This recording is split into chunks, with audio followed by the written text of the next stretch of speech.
Hey there, my name is Anthony Romano, and today I'm going to tell you about a study and some of my own personal evidence that the ketogenic diet increases your muscle mass.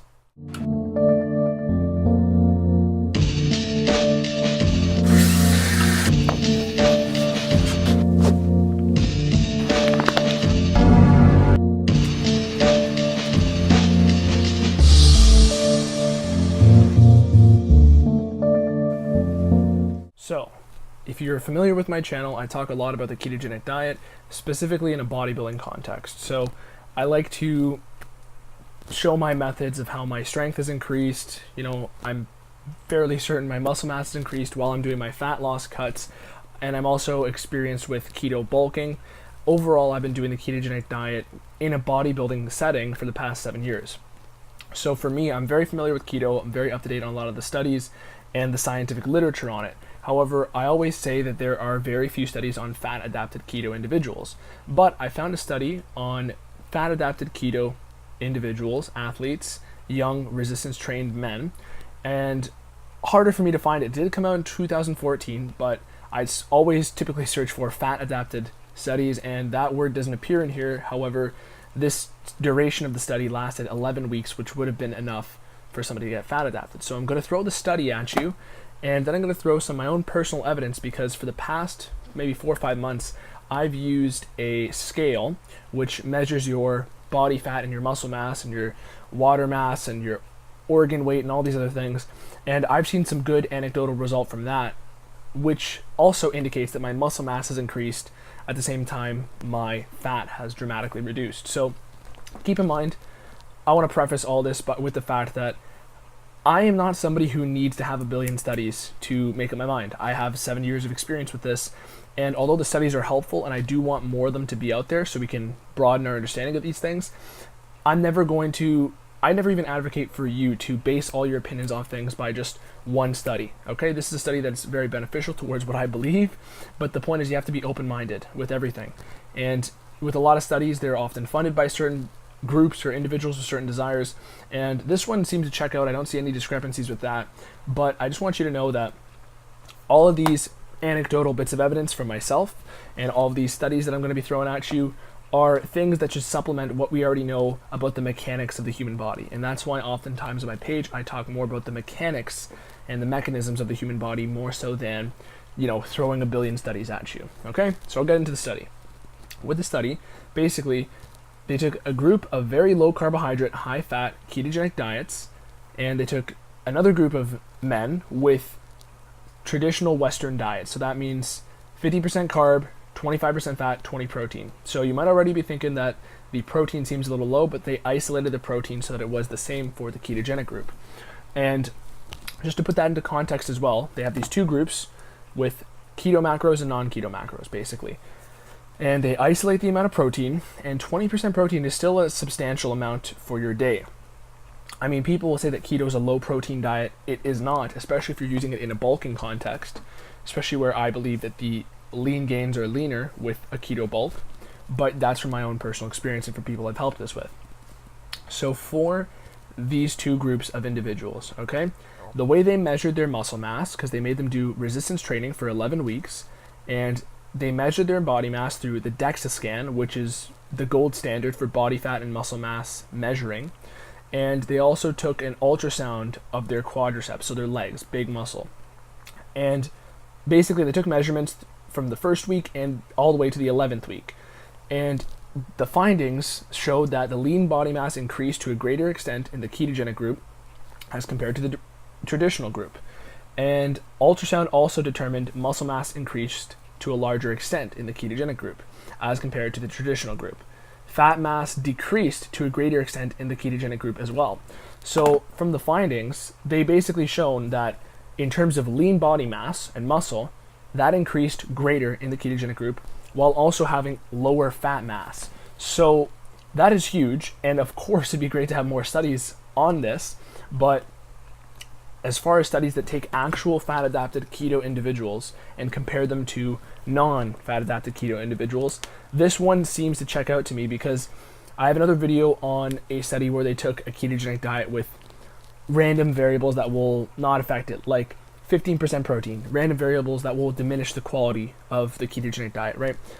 Both, the only discrepancy I would say would be that maybe the proteins were low in both groups, right? The protein macronutrient count, but they were the same, okay? So off of those macros and the 26 college-aged resistance-trained men, they had seen much better results in the ketogenic group. So does this mean that you should do all your bulks keto and that keto is the best? No, but it means that there's some substance, some credit to the ketogenic bulking methods, and overall, the ketogenic diet as a bodybuilding tool. Okay, that's what I'm trying to throw at you here. And I'll pull up my own documents here because I have a scale, right? It's called the Renfo scale. And basically, the scale has some proof and some extra evidence towards the results I've been seeing that reflect the results of the study. So for the results of my scale, you'll see on the side here that I have increased my percentage of skeletal muscle and dropped my body fat by excess of 35 pounds. So I actually have dropped a little over, maybe close to 40 pounds, because when I bought this scale, I had already lost a few pounds from my cut this year. I started at 217. I think the earliest I had on this was 212 or 213 weight. So now I'm 178. And my skeletal percentage of muscle has went up. Now, the percentage of skeletal muscle mass from somebody who's 212 pounds is going to be total higher amounts of muscle than somebody who has 178 at a higher percentage, right? But you have to realize that this is a $30 scale I bought off Amazon, okay? And it's not going to come anywhere close to a DEXA scan or an ultrasound. It's just a vague tool to see, what your muscle mass is, what your body fat is, okay? You could literally hop on the scale and then drink a gallon of water and hop back on, and it'll think you have a little bit more muscle mass. It's more so about the longevity of things, the fact that there are long-term trends, 4 or 5 months worth of trends that show upward increase, okay? And although a higher percentage doesn't necessarily mean more muscle overall, I can tell you that I don't have a single lift that has went down. All of my training lifts have either went up or stayed the same with a couple reps. Almost every single lift I have has increased. There's very few that have stayed the same. None of them have dropped at all. Even my, benches, if I'm not shooting for 1 rep maxes, all right? But I'm adding 30 to 40 pounds off of my big lifts, like my weighted dips, weighted pull-ups, a lot of bent over rowing with barbells. I've added 30 to 40 pounds onto those lifts off of my close to 2 rep, 3 rep maxes over the course of these last 4 or 5 months where I've been cutting. And if I were to have lost any muscle, that would not have been possible. Okay, even my benches, pressing 2 plates for around 10 reps has increased by a couple reps. I was doing that for around 7 to 8 before the end of my bulk and before going into the cut. Now I have a couple extra reps on that during my cut. So I can tell you that over 40 pounds of sustained fat loss for your lifts to go up, even by a couple reps on your big compound lifts, is huge. And even if you're nitpicking in the comments saying, oh, this guy, his percentage is at 56% at a lower body weight, which means less muscle. Listen, hey, maybe I did lose a little bit of muscle, but the trend is upwards. That's what we're looking at here. This is a $30 scale from Amazon. It's not a DEXA scan. It's not an ultrasound, but my body fat is significantly lower and my lifts are all up. So it's a useful tool in considering the results of this study, because with this study, they used just this white screen. They used an actual DEXA scan and an ultrasound to measure muscle results, okay? I am living proof. I'm saying this because I'm living proof of the fact that you can lose 40 pounds in 4 to 5 months and your lifts will go up and at the very least stay the same.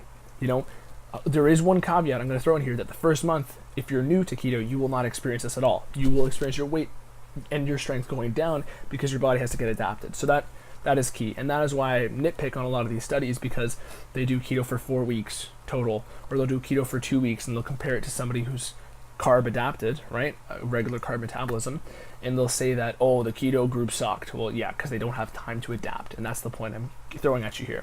This is a lifestyle. This is a good approach, so that if you're somebody who does a bulk and cut every year, if you don't want to lose 4 months of your training progress when you're cutting, if you don't want to lose put yourself in a position for a crash diet and you want to increase your insulin sensitivity, increase your ability to build muscle, this is perfect for you. If you're somebody into fitness and bodybuilding and you've already been through the macro diets where you can't go to sleep without craving food, this is for you. That's what I'm trying to push out here, okay?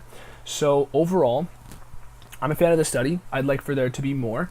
I never ever take one study in isolation and say this is the rules, this is the gospel, but I know the mechanics of the human body. I've read far more books on the literature of keto, and I can tell you that I'm sold on keto's efficacy as a strength building, muscle building, and fat loss losing diet due to my knowledge of its mechanics and how it affects the body, rather than a simple study which does show great results and is useful for going down the line and proving that these methods can work. So if you're interested in the ketogenic diet for bodybuilding purposes or for lifestyle purposes, I have a free training plan and a free meal plan in the description. You literally just click it and it's right there on a Facebook link. And it's also tied in hand with my free 60-day keto transformation challenge. You can enter, and as long as it's anytime before September 7th is when it's done. So you can't enter before that point, and you could possibly win some prizes if you make a remarkable transformation. I wanted to make this as easy as possible for people, so that's why I provided the free plans. Besides that, any other questions you might have about the keto diet, about keto bodybuilding, leave that in the comments section. I will answer you. I answer every single person. And thank you for watching. My name is Anthony Romano. Appreciate the view. Click a little subscribe button, notification bell. I'll see you next time. Peace.